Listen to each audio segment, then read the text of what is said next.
I hit 1,000 subscribers in under 30 days on a brand new channel to prove it's not luck. There is an art to going viral that only a few creators understand. But the best part is that it's a step-by-step strategy that you can copy and paste onto your channel to hit 1,000 subscribers in the next 30 days. And this works for both large and small YouTubers who want to grow faster. I know this because I've worked closely with multiple big creators, taking people like Joel Kaplan from only 6,000 subscribers to over 227,000 in the last 1 year. And it's all because I used this plug-and-play strategy. Almost every channel that you see blow up has a killer backlog of videos before they even post their first one. Most beginner YouTubers just throw random videos at the wall and see what sticks. But the top 1% of creators know exactly what they're going to post. For example, before I ever posted my first video on this channel, I had over 500 viral ideas, 3 videos completely finished, and my next 3 to 5 uploads already planned out. But to do this and to build a proper content plan, we first need to have a good niche. This is the most important decision that you will ever make on YouTube, because as millions of failed YouTubers have found out, there are good and bad niches, and your success is largely dependent on whether you choose the right one. Let's break down the top 5 niches on YouTube right now. These are broad and proven niches that are very easy to get your first 1,000 subscribers. We have documentaries,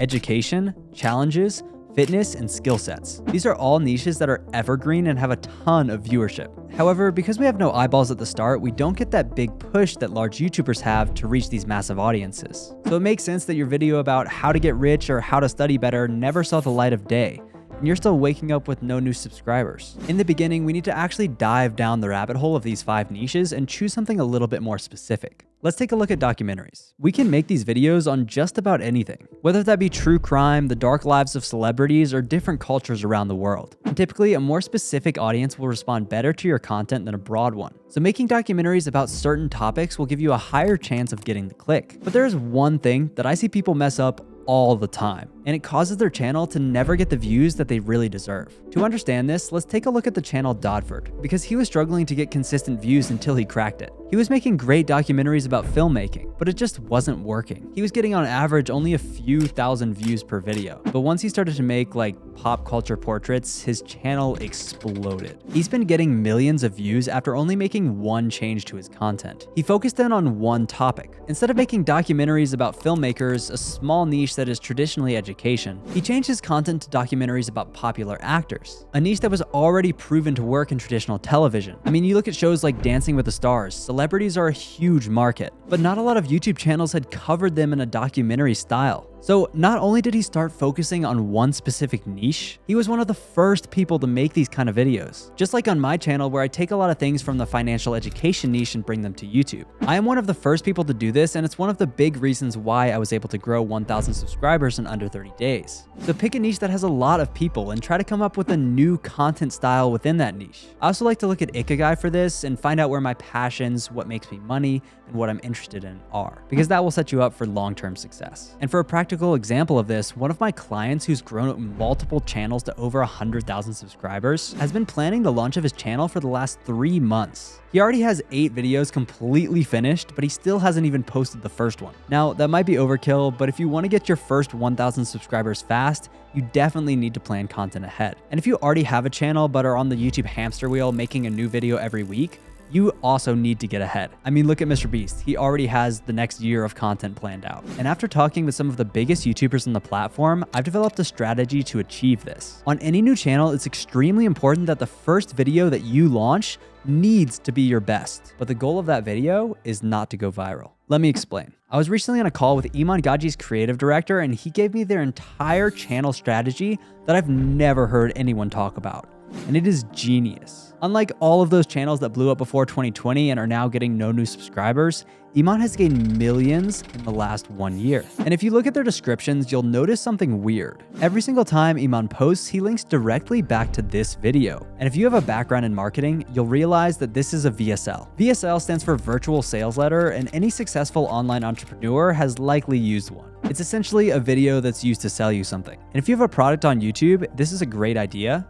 But even if you don't, it's also still a good idea. We did a variation of this with Joel Kaplan, and since then he's used it to generate millions of dollars from his YouTube channel. But let's be honest, most of us just want to hit 1,000 subscribers. And that is exactly what you're selling. You are convincing people to give you their attention by hitting the black button under your video. This is a form of sales, which means that you can create your own VSL with the intention of turning viewers into subscribers. I mean, take a look at my channel. My first video is titled "The Only YouTube Guide You'll Ever Need for Beginners." And I give away a step-by-step Google Doc that shows you everything that you need to start a YouTube channel in 2023 and 2024. I'm not trying to sell them anything, but I'm giving away so much value in a 25-minute video that they almost feel obligated to subscribe. But that's just the tip of the iceberg. And under it lies one of the most powerful YouTube tricks that only a few people know about. It's called link cutting. If you look at my channel, you'll notice that every single video except for my VSL only has one link in the description. And yes, that link does funnel back to the VSL, but it also does something darker. And I'll be completely real with you guys.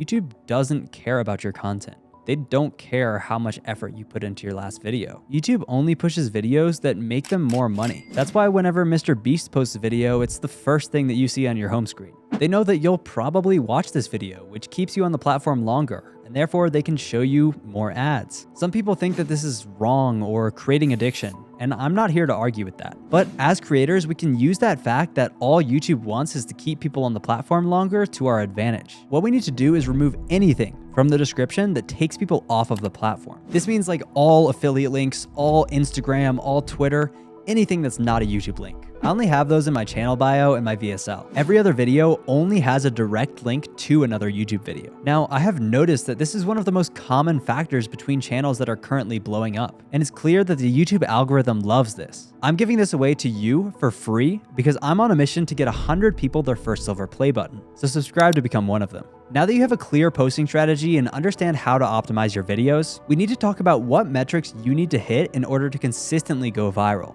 Because there are some numbers that big YouTubers look at to decide whether or not they need to change their packaging or keep it the same. And learning this could be the difference between your first viral video or your next flop. First, you need to understand that everything you've been told about CTR is a complete lie. You don't need to hit 7%.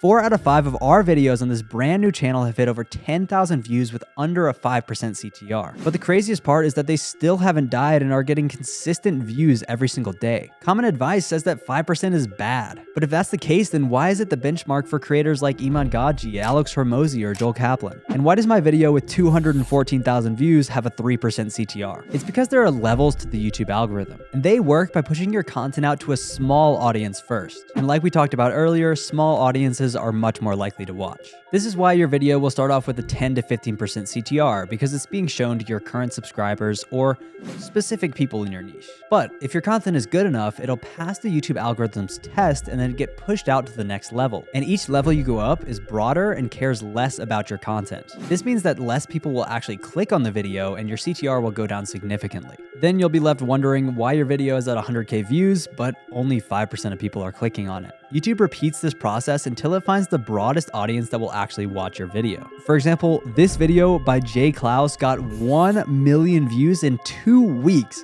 which is absolutely insane. But what you don't see is the 6.5% CTR behind that. Most creators would see this and think it's really low, but I look at that and I think, oh my god, that is an absolutely insane CTR for a video that's gone that broad. And typically, as long as your video is above 5% after the first week, you're doing pretty good. But this number is very loose because different niches have different averages. For example, the entertainment niche has a bit higher of an average, could be around 7%.